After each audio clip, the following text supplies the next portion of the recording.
یا اے ایمان والو جب نماز کے لیے بلایا جائے تو دوڑ پڑو. اذا نودی للصلاة من یوم الجمعۃ فاسعوا الی ذکر اللہ. جب جمعہ کی اذان ہو جائے تو خرید و فروخت چھوڑ دو اور دوڑو اللہ کی طرف سے. جمعہ کی اذان کے بعد خرید و فروخت کرنا حرام ہے، حرام ہے. دکانیں کھول کر مت بیٹھے رہو. جمعہ کی اذان ہو گئی وذروا البیع، اللہ نے فرمایا چھوڑ دو خرید و فروخت وغیرہ ساری چیزیں چھوڑ دو. جمعہ کی اذان ہو چکی ہے، تمہیں بلایا گیا بھی. دوڑنا ضروری ہے. دوڑنے کا مطلب اللہ کے ذکر کی طرف آ جاؤ. یہاں تو جمعہ کے لیے لوگ خطبے کے بعد انتظار کرتے رہتے، امام صاحب نماز کے لیے کھڑے ہو جائیں گے تو گھر سے نکلیں گے ہم. خطبہ بھی تمہارے لیے جمعہ کے واجبات میں سے ہے، اس میں ضروری ہے.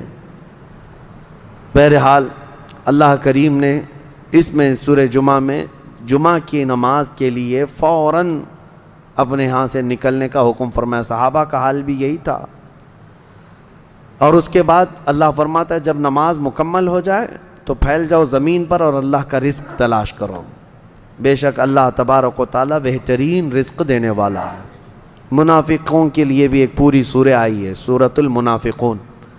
اور اللہ نے فرمایا اے محبوب جب آپ کے پاس منافق آئیں اور یوں کہیں گے نشہد انک رسول اللہ، وہ کہیں گے ہم گواہی دیتے ہیں آپ اللہ کے رسول ہیں.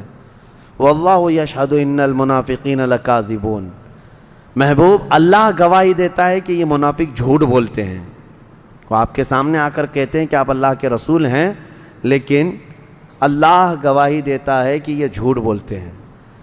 آپ کو میں ایک بات بتاؤں، ایک جہاد میں حضور صلی اللہ تعالیٰ علیہ وسلم کے صحابہ سب گئے تھے، اس میں منافقین بھی اس وقت شامل ہو جاتے تھے.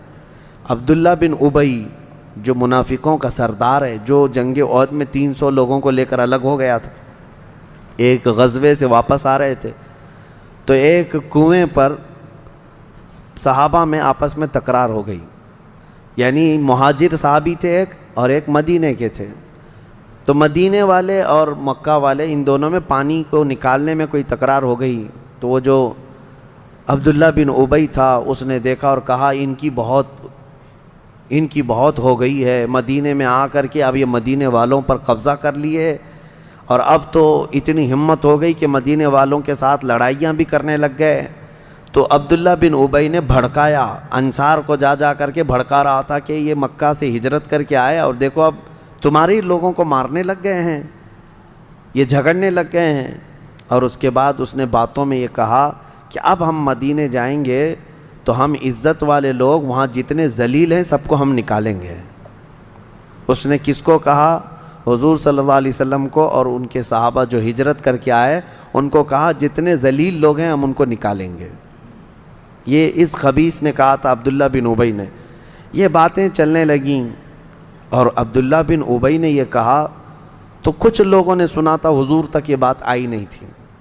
اب مدینے کی طرف جب یہ قافلہ چلا تو بیچ میں عبداللہ بن ابی کا یہ بیٹے ہیں، عاشق رسول ہیں، باپ منافقوں کا سردار ہے، بیٹا پکا عاشق رسول ہے. مدینے کے باہر ہی اپنے باپ کا راستہ روک کر کھڑے ہو گئے. کہا میں نے سنا ہے کہ تم نے اللہ کے رسول اور ان کے ساتھی جو مہاجرین صحابہ ہیں ان کو کہا کہ ذلیل لوگوں کو تم مدینے سے نکالو گے. عبداللہ بن ابی جھوٹ بولتا تھا بہت. کہا کہ کس نے کہا؟ ایسی بات نہیں ہے، ویسی بات نہیں. تو اس کے بیٹے جو تھے انہوں نے کہا جس نے بھی کہا لیکن مجھے یقین ہے کہ تو نے کہا ہوگا. اپنے باپ سے وہ لڑتے رہے.